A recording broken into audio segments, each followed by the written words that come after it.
오늘도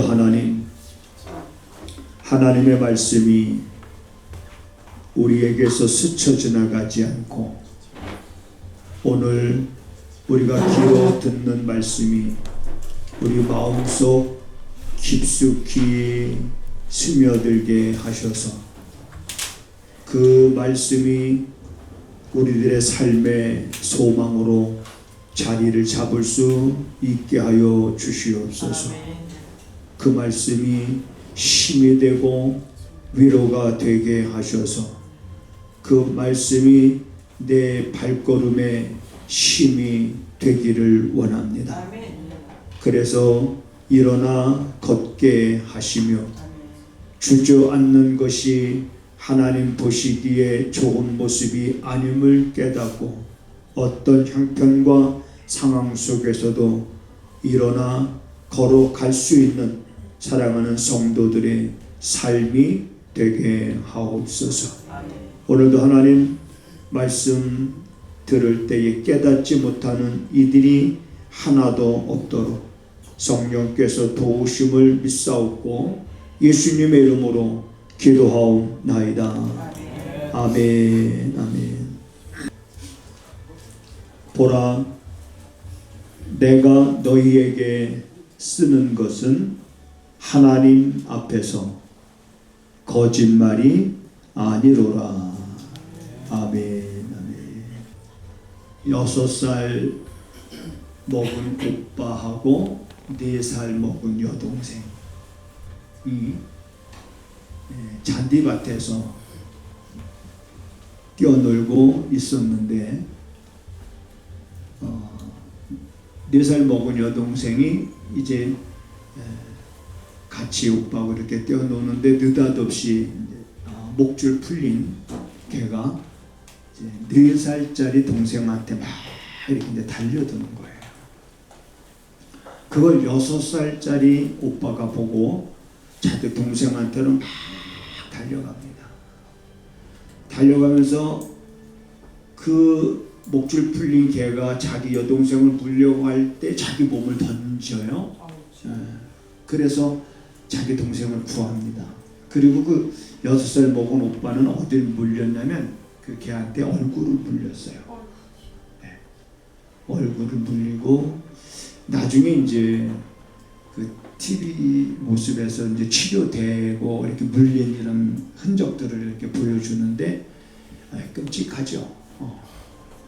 그래도 잘 이제 회복이 되어져 가는 그런 모습이 보여지면서 기자가 야, 이 6살짜리 먹은 꼬마가 어떻게 자기 동생이 그런 위험한 상황에 빠져들었을 때 자기 동생을 구하려고 어떻게 자기 몸을 그 맹견한테 던질 수 있었을까 하고 이제 궁금도 했고 그래서 물어봤어요. 그랬더니 여러분 그 6살짜리 아이의 그 대답을 그게 6살짜리 아이의 대답이라고 말할 수 없을 만큼 그 말이 너무 감동적인 거예요. 뭐라고 말하냐면 만약에 자기 4살짜리 동생과 자기가 죽을 상황에 놓여지게 되면 자기가 죽어야 된다고 생각해요. 여러분 이런 생각 해본 적 있습니까? 누가 죽을 상황에 놓여져 있었을 때는 그럼 내가 죽어야 된다라고 하는 그런 생각. 그러니까 자기 여동생하고 자기하고 둘 중에 누가 죽어야 된다면 자기가 죽어야 된다. 그래서 야, 어쩌면 6살짜리 아이의 입에서 저런 생각을 할 수 있고 저런 말을 할 수 있었을까?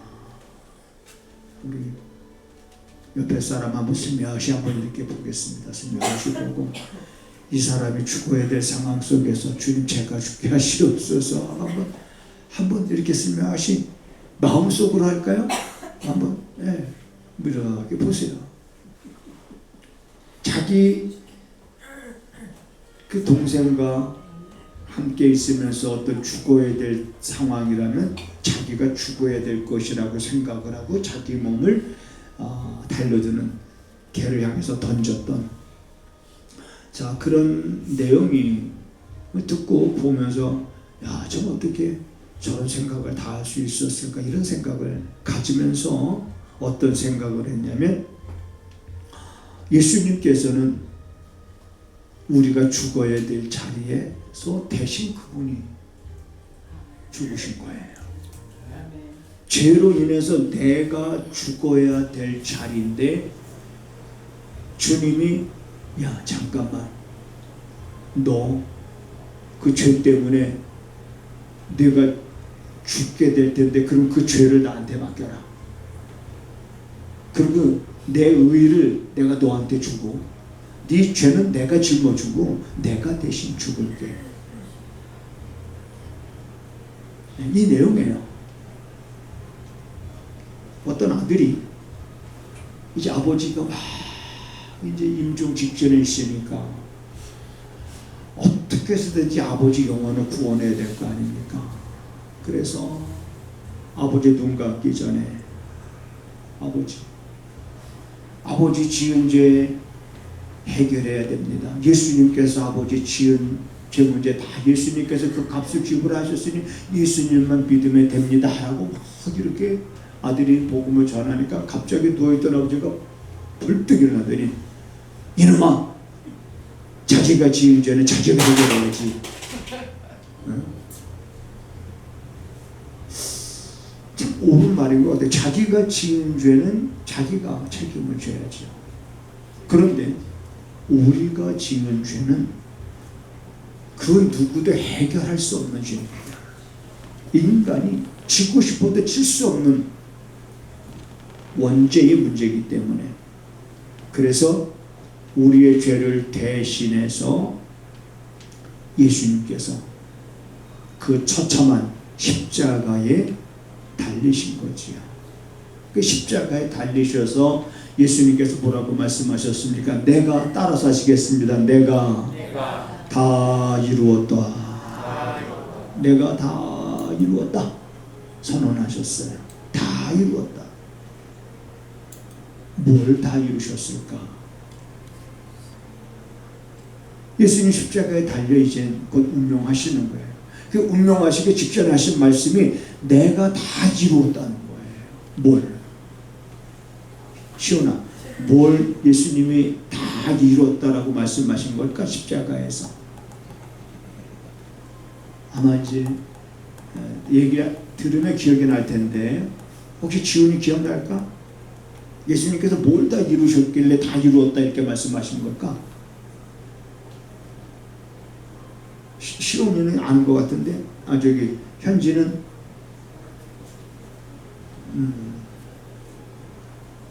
뭘 다 이루셨을까? 여러분, 요한복음 16장 28절은 구약과 신약을 대표할 수 있는 구절이다. 제가 그렇게 말씀드렸습니다. 그러면 요한복음 16장 28절은 이 말씀이에요. 내가 아버지께로부터 나와서 세상에 왔고 세상을 떠나 아버지께로 가노라, 이거예요. 이게 어떻게 구약과 신약을 대표하는 구절이냐면, 내가 아버지께로부터 나와서 세상에 왔고, 여기까지가 구약인 거예요.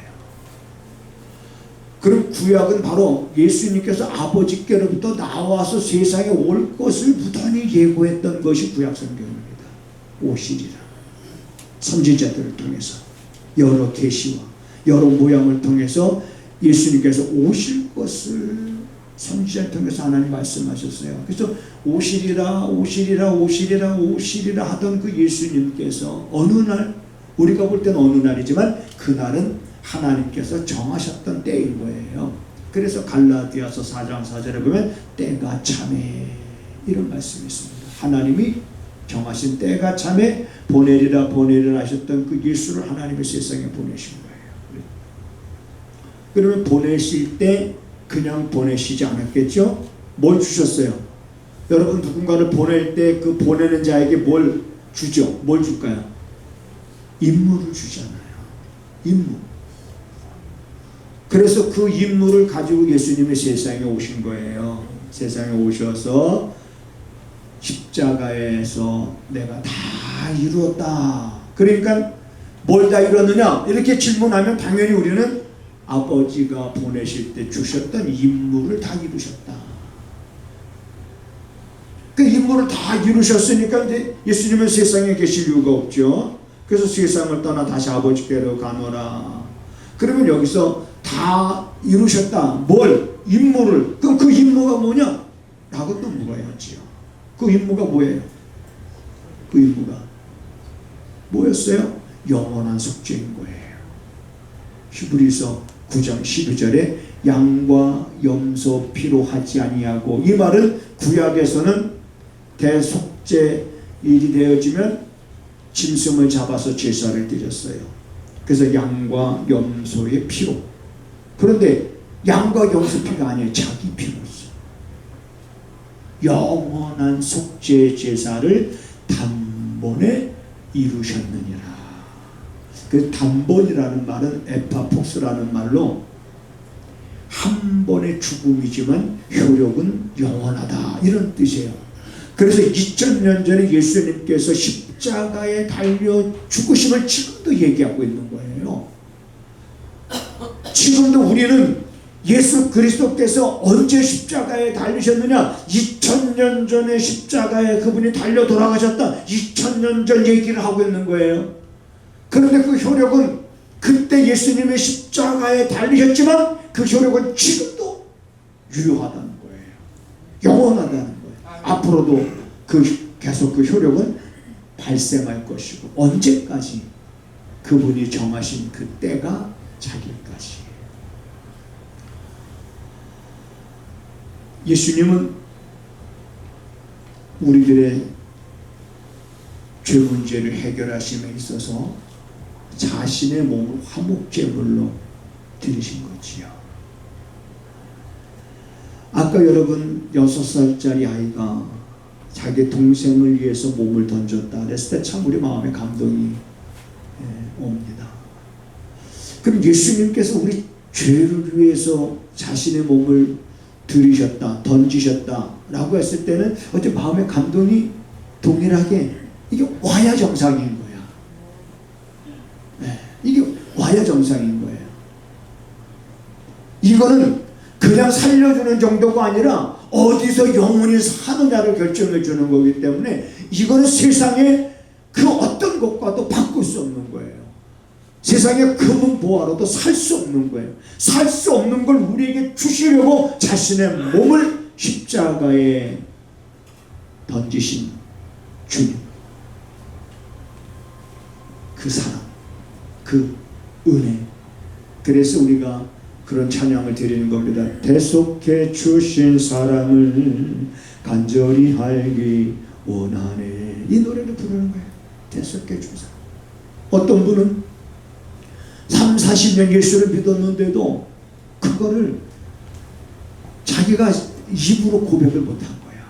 자기가 30-40년 예수를 믿어서 교회의 권사가 되고 교회의 여러 가지 직분을 맡고 그리고 열심히 교회를 했는데 실질적으로 그분의 사랑을 느끼지를 못했던 거예요. 경험하지를 못했던 거예요.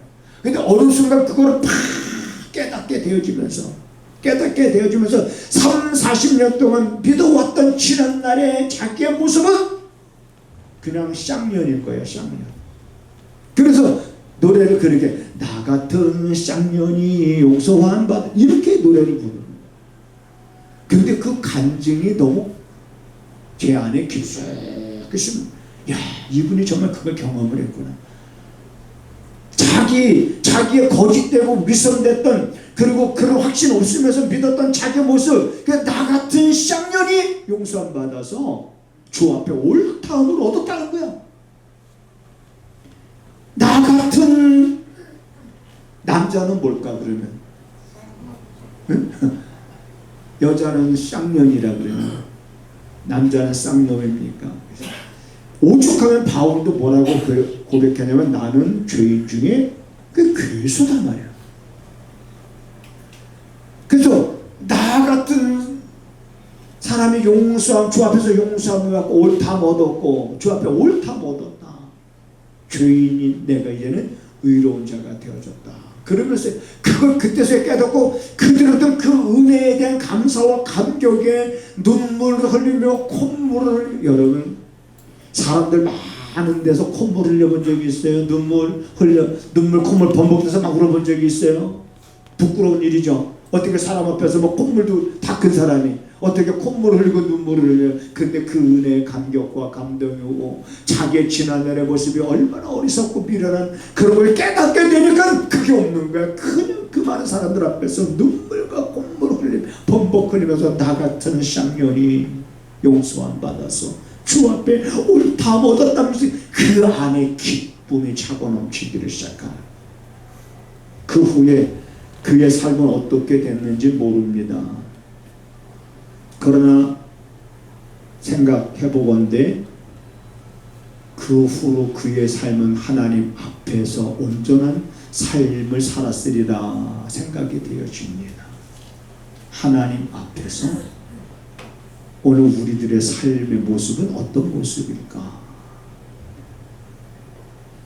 계속해 주신 그러한 사랑을 우리가 흠뻑 받은 성도로서 죄인이었던 우리가 의인이 되고 사망에 있던 우리가 생명으로 옮겨진 우리들의 이제는 삶에 있어서 나는 이제 하나님 앞에서 어떤 모습으로 살아가고 있는가? 오늘 바울은 이 갈라디아 교회에 편지를 씁니다. 이 갈라디아 교회도 거짓 교사들이 설치고 다른 복음으로 성도들을 미혹하고, 그리고 사도 바울의 사도권을 문제 삼고 자꾸 불신하게 만드니까 바울이 글을 쓰면서 자기가 쓰는 게 거짓말이 아니라는 것을 말하는데, 그냥 말하는 게 아니에요. 내가 너에게 쓰는 것은 하나님 앞에서 쓰는 것이다. 다시 말해, 하나님 앞에서 내가 어떻게 거짓말을 할 수가 있겠는가? 하나님 앞에서 내가 어떻게 거짓말을 할 수가 있는가? 하나님 앞에서 내가 어떻게 그렇게 그런 말을 할 수 있고 그런 행동을 할 수 있겠는가? 하나님 앞에서 우리들의 삶은 신실하고 진실하고 정직하고, 더 중요한 건 하나님 앞에서 여러분들의 삶은 부끄럽지 않는 삶이 되어야 될 줄로 믿습니다. 하나님 앞에서 부끄럽지 않는 삶. 저는 성경을 보다가, 그러면 성경 속에서 정말 하나님 앞에서 부끄럽지 않는 삶을 살아가는 사람이 있다 그러면 여러분 누구를 여러분은 뽑겠습니까? 누구를? 우리가 성경을 보면서 야, 성경에 나오는 인물들 가운데 적어도 이 사람은 하나님 앞에서 부끄럽지 않는 삶을 산 사람이지 라고 내가 말할 수 있는 인물이 있다 그러면 누가 있을까? 자, 누가 있을까? 여러분들의 눈빛은 목사님 빨리 얘기해 주세요. 많이 있죠. 많이 있습니다. 저는 그 가운데 뽑으라고 그러면 요셉을 추천해 주고 싶어요. 요셉. 제가 여러분 성경을 보라고 제가 말하지 않죠? 성경 속으로 여행을 떠나라. 자, 성경 속으로 한번 여행을 정말 제 말을 듣고 성경 속으로 여행을 한번 이렇게 떠나 보려고 시도해 보셨던 분 한번, 네, 손들라 그러면 안 될 것 같아서 떠나봐요. 그래서 사람들 만나면 인터뷰해보라고 그러잖아요. 아브라함도 인터뷰해보고 야곱도 인터뷰해보고 요셉도 인터뷰해보고. 그래서 제가 성경 속으로 여행을 떠나서 쭉, 그런 아브라함 때부터 이삭을 거쳐서 쭉 야곱을 거쳐서 이렇게 쭉 여행을 떠나다가 요셉이라고 하는 사람 우리가 정말 잘 아는 사람이에요. 근데 참 진짜 궁금한 게 여러 가지가 있어요. 요셉에 대해서. 여러분 요셉에 대해서 궁금한 거 아마 여러분도 있을 거예요. 도대체 요셉은 언제 어디서 어떻게 그렇게 하나님을 아는 지식을 갖게 됐을까? 언제?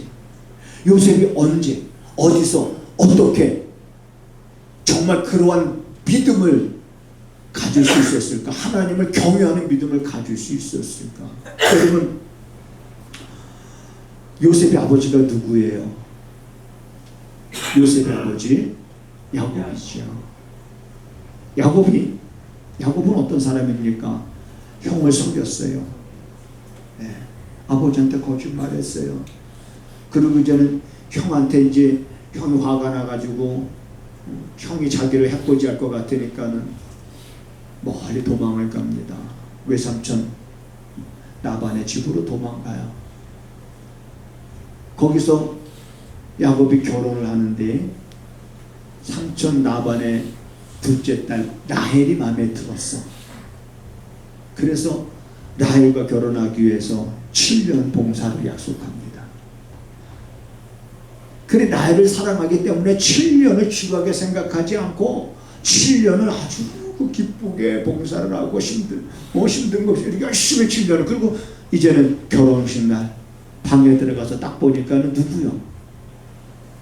라헬이요? 아니면 라헬의 언니 레아요? 라헬이 아닌 거예요. 자기가 사랑하는 여인이 아닌 거예요. 근데 삼촌 어떻게 나를 이렇게 속일 수 있겠습니까? 이렇게 따지죠. 그러니까 삼촌이 우리 지방에서는 동생이 언니보다 먼저 시집 가는 일이 없다. 네가 저 라헬을 얻고 싶으면 7년을 더 봉사해라. 그래서 7년을 더 봉사하기로 하고 그 다음에 이제 라헬까지 아내로 얻었어요. 그래서 레아와 라헬이 이제는 야곱과 함께 삽니다. 그래서 여기서 12지파가 생겨나는 거예요. 12지파. 그래서 레아는 6명의 아들을 낳습니다. 근데 라헬은 아기를 못 낳았어요. 레아가 6명의 아들을 낳고 그 다음에 자기가 더 이상 자녀를 낳지 못하자 자기의 몸종을 통해서 또 야곱으로 하여금 아들을 낳게 해서 아들 둘을 낳았습니다. 라헬이 자기는 아기도 못 낳고 이게 막 그러면서 그냥 라헬이 정신 못 차리니 자기도 자기 몸종을 통해서 아이 둘을 또 낳게 됩니다. 그러니까 쟁탈전에 누가 더 많이 지금 자손을 낳느냐. 자, 이러다가 요셉이 11번째 라헬에 의해서 요셉이 태어나요. 그때가 14년 지나고 나서 삼촌 집에 들어간 지 14년 지나고 나서 그 두 딸을 위해서 몇 년을 봉사한 겁니까? 14년. 그러고 나서 요셉을 낳고 그때 요셉이 태어나요. 그런 상황 속에서 요셉이 태어나요. 자, 그러고 나서 이제는 야곱이 이제 아버지 집으로 돌아가려고 합니다. 삼촌한테 이제 요셉을 낳고 아버지 집으로 가게 해달라 그랬더니 삼촌이 야, 내가 너한테 이제 품값을 줄게. 이제는 품값을 줄게. 지금까지는 품값을 안 줬다는 거죠. 14년 동안 두 딸을 위해서 봉사했으니까 품값을 줄 테니까 정해라. 그래서 품값을 정했어요. 그리고 6년을 지납니다. 6년이 지나는 동안에 야곱이 부유하게 되죠. 그러면서 야곱이 그런 말을 합니다. 야, 너희들의 아버지 안색이 예전 같지 않다? 왜? 야곱이 점점 부유해지고 삼촌 라반이 생각할 때 자기보다도 부유해지니까 안색이 전과 같지 않은 거죠. 이제는 안 되겠다 해가지고 요셉이 이제 6살 정도 됐어요. 20년 삼촌 집에 거한 20년. 그래서 요셉이 6살 된 지 이제 나옵니다. 집으로 향하는데 첫 번째 해결해야 될 문제가 있었어요. 누구냐? 야곱이 온다는 소식을 듣고 에서가 400인의 군사를 거느리고 오고 있어요. 왜? 에서가 그때까지도 그 일을 어찌 잊을 수가 있겠습니까? 그런데 야곱이 기도하잖아요. 복강가에서 환도뼈가 부러지기까지 하나님 앞에 기도하잖아요. 그러면서 에서와 화해하죠.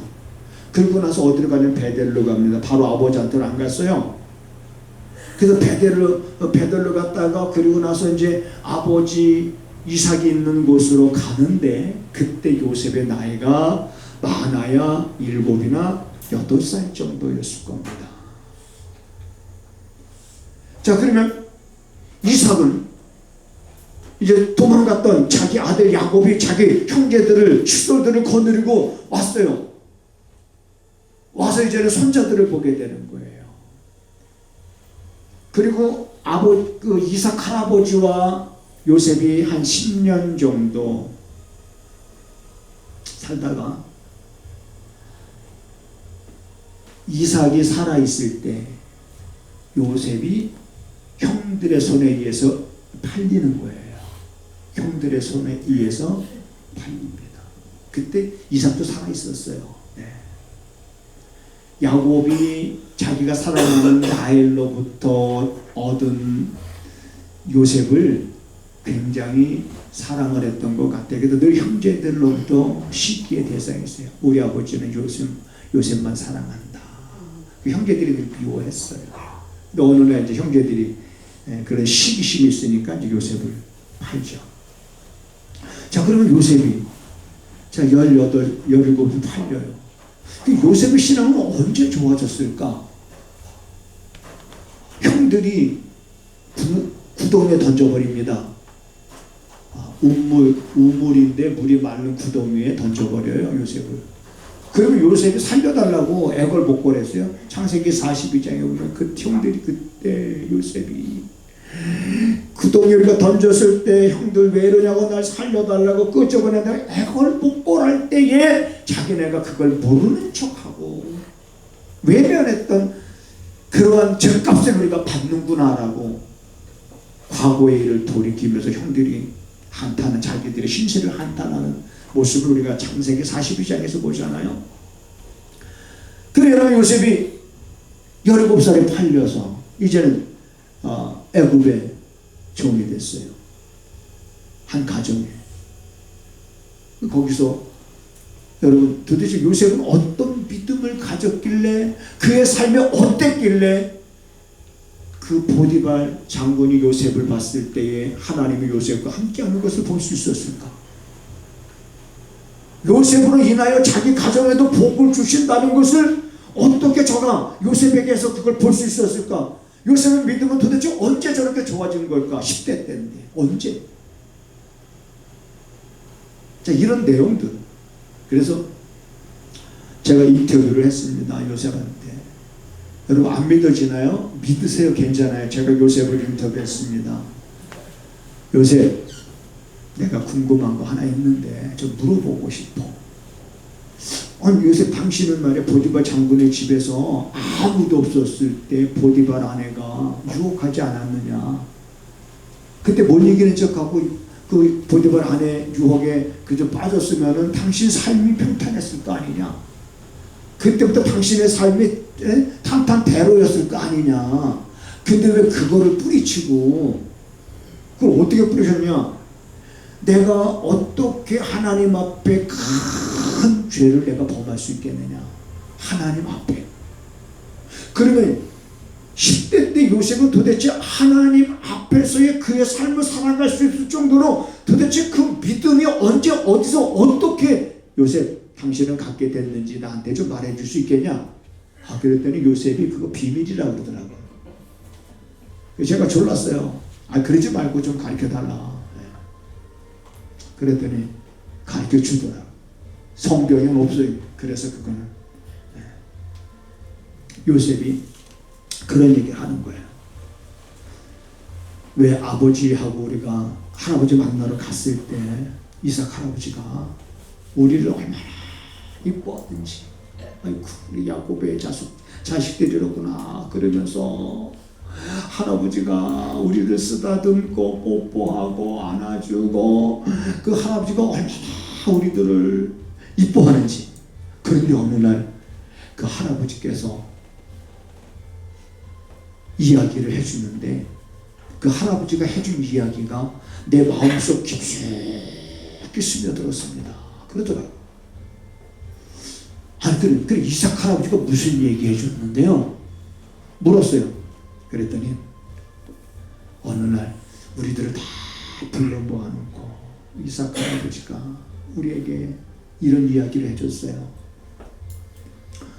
얘들아, 너희 할아버지 아브라함 있지 않냐? 그러니까 아브라함은 증조 할아버지가 되는 거죠. 이 할아버지의 아버지 아브라함, 너희들의 증조 할아버지가 있지 않느냐. 그 너희들의 증조 할아버지 아브라함이 믿는 하나님께서 어느 날 이런 말씀을 하셨대. 이 할아버지를 제물로 바치라고 그런 거야. 그러니까 얘기 들으면 깜짝 놀래. 에? 할아버지를요? 그랬을 거 아니야.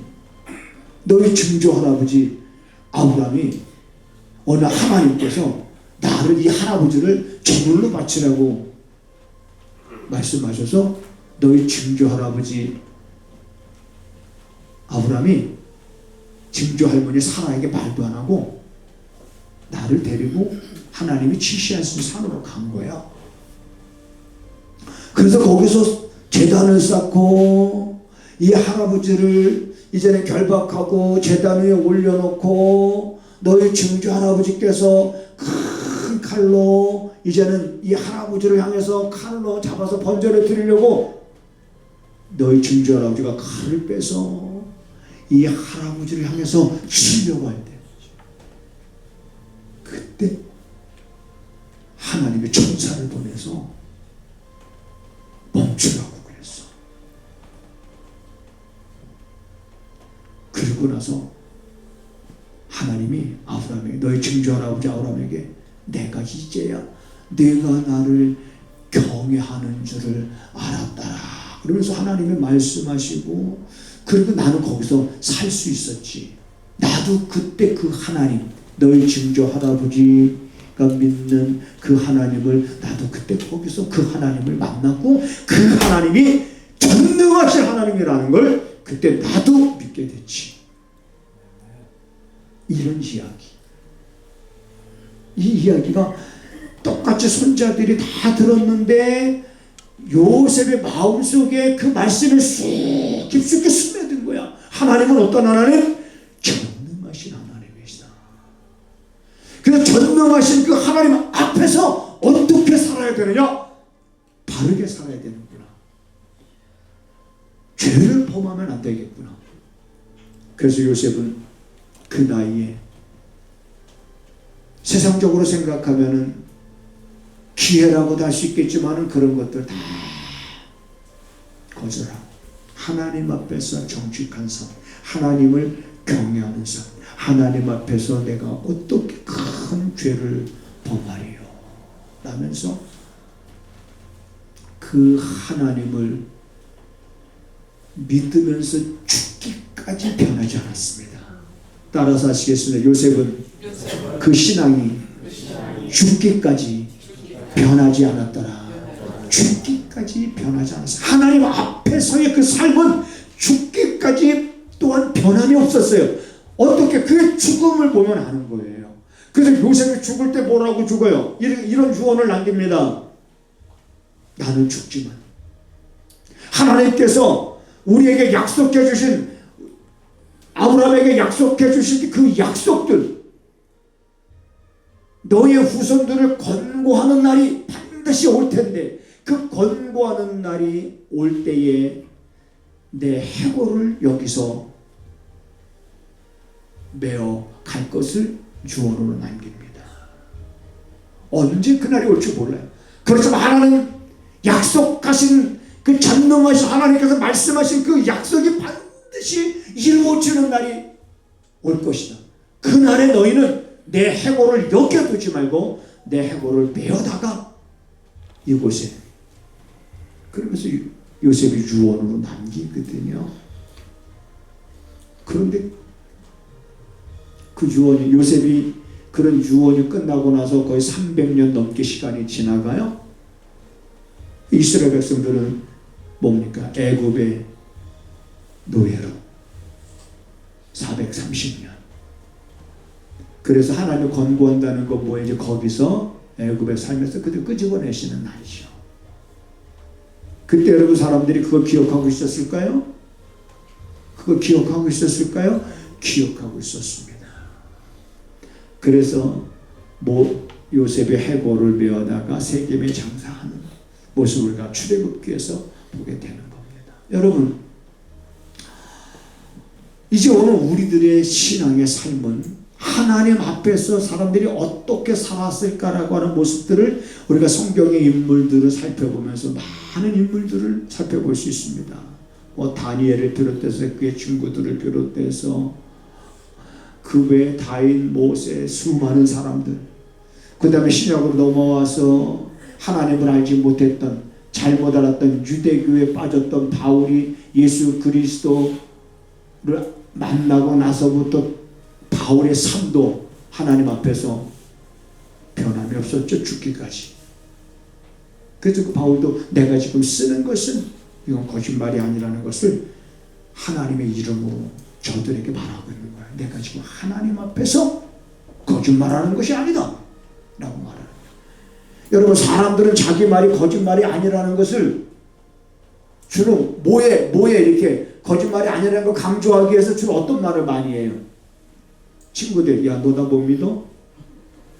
못 믿어, 자식아. 내가 너 돈 좀 빌려달라고 그랬더니, 야, 돈? 글쎄, 나도 좀 어려운데 상황이. 야, 너 나 못 믿어? 속으로는 그렇죠. 어떻게 믿어? 못 믿지. 그죠? 사람들이 그러잖아요. 야, 너 나 몰라? 나 너 몰라. 그럴 수 있지만 사람들이 주로 하는 얘기가 그거잖아요.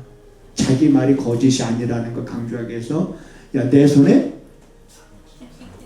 그렇죠, 내 손에 내가, 야, 너 내 말이 만약에 사실이 아니고 거짓말이면 나 내 손에 내가 장을 지질게. 이 땅에서 누구 하나 장에 지졌다는 사람 있으면 지죠? 사람들의 자기 말이, 근데 우리들은 내 손에 장을 지지는 정도가 아니라 우리들은 하나님 앞에서의 내 삶을, 여러분, 우리가 부끄럽지 않는 그런 삶이 되기를 위해서 우리들은 선한 싸움을 싸우는 그런 믿음의 삶을 나는 여러분들이 살아갈 수 있게 되기를 주님의 이름으로 부탁을 드립니다.